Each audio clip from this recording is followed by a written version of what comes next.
18 tahun dibina peluh, air mata, doa suami isteri.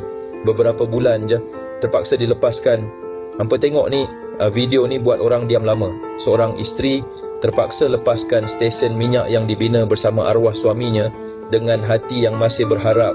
Bukan sebab tak sayang, bukan sebab tak kuat, tapi bila suami pergi, sistem tak tunggu air mata, lesen dibekukan, akaun dikunci, urusan terhenti, bisnes yang dulu bernafas jadi sunyi. Nak sambung, waris kena mula dari kosong. Undang-undang, kos, syarat ketat, dan realitinya tak semua waris mampu. Akhirnya bisnes dilepaskan, bukan sebab gagal berniaga, tapi sebab bila tuannya tiada, aset jadi beku.